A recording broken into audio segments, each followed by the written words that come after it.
A 2 meses, continúa la tensión social en Perú, ya son más de 60 los civiles muertos. Durante los últimos días, Perú ha observado la profundización de las tensiones sociales debido a la obstinada postura del gobierno de Dina Boluarte frente a las demandas de la ciudadanía.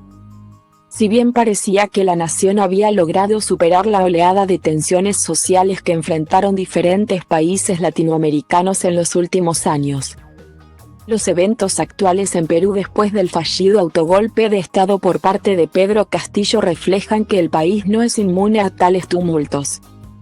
Las principales demandas de los manifestantes no son diferentes a las de Chile, Ecuador o Colombia en años recientes. Demandas por una representación mucho más amplia y participativa. No es coincidencia que grupos que han sido marginados históricamente hayan ganado una representación e importancia simbólica en estas manifestaciones.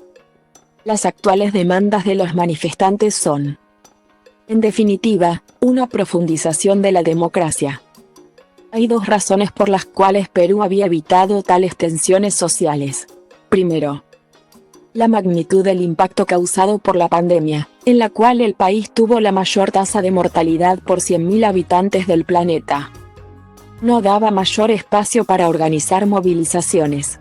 Segundo, la posibilidad de cambio y las elecciones presidenciales en 2021 permitieron tener un vehículo institucional que desactivó estas tensiones.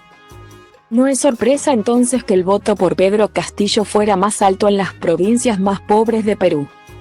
En el país, 3 millones de personas cayeron en la pobreza durante la pandemia. Por ello, un presidente que hablara de las necesidades de los menos favorecidos constituía una promesa de cambio para una vida mejor. Una encuesta realizada por Oxfam recientemente ilustra cómo casi la mitad de los hogares tiene dificultades para cubrir sus gastos básicos. Sin embargo, las tensiones asociadas al gobierno de Castillo antes de su fallido autogolpe hablan de un sistema político filibustero en el que las élites políticas o la capacidad de las instituciones para responder a las demandas de la ciudadanía parecen limitadas. Si bien es difícil juzgar la efectividad del gobierno de Castillo, dadas las acusaciones de corrupción a su gobierno, no se puede negar el poder simbólico de un presidente que hablaba de mejorar la vida de la ciudadanía y la cobertura de los servicios públicos junto con una propuesta de un referéndum para desarrollar una reforma constitucional.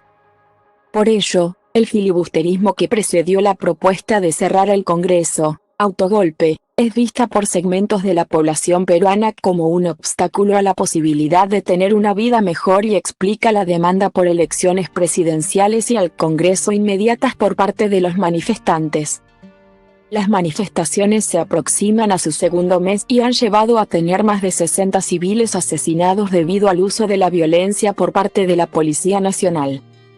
Esta violencia estatal hacia manifestantes, en su mayoría pacíficos, refleja cómo sectores del Estado los perciben como insurgentes o terroristas e ilustran el estigma del que continúan siendo sujetos los movimientos que reivindican cambios sociales en América Latina.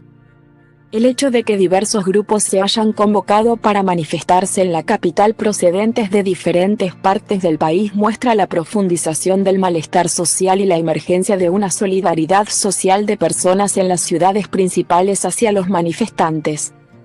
Sin embargo, en vez de canalizar esta movilización social hacia la creación de un compacto social más inclusivo, la respuesta del Estado asemeja políticas contra insurgentes y una mentalidad en la que las demandas por democracia se equiparan al terrorismo. No es coincidencia entonces encontrar las acusaciones sobre la infiltración de terroristas en los movimientos de protesta. Tales acusaciones resultan convenientes para buscar cambiar las narrativas después del asesinato de civiles y permiten justificar acciones como la intervención militar contra manifestantes pacíficos en la Universidad Nacional Mayor de San Marcos. Sin embargo, y como fue observado en otros países de la región, controlar una narrativa que estigmatice a las personas que protestan no es factible en la era de las redes sociales. Por eso, los abusos del Estado y sus fuerzas han sido hechos visibles por diferentes plataformas, creando una disonancia entre los medios de comunicación que responden a los intereses políticos de algunas élites y otros medios de comunicación. Esto es ilustrado por el vídeo en el cual una policía le grita a una manifestante indígena, comillas, cállate. Te he dicho que te calles. Este vídeo no solo ilustra la marginación contra la que los manifestantes marchan, sino que ejemplifica el matoneo hacia ellos por parte de las fuerzas del orden. La obstinación del gobierno y sus abusos se convierten en una mecha para futuras movilizaciones y explican la profundización de las demandas de los protestantes, que ahora exigen la renuncia inmediata de la presidenta. El gobierno peruano debería aprender de las experiencias vecinas en Colombia, Chile y Ecuador. Las protestas y la crisis solo se redujeron cuando los gobiernos y sus instituciones desarrollaron mecanismos de diálogo. Una asamblea constituyente o un proceso electoral parecen medidas sensatas como solución a esta crisis. Sin embargo, si la lógica de la fuerza y la violencia derrota a la lógica del diálogo, la inestabilidad se intensificará, demorando la puesta en marcha de las reformas que la mayoría de la población de Perú demanda. El uso de la fuerza en el país será la demostración de que las demandas por una mayor democracia no tienen cabida dentro de la actual visión del gobierno peruano.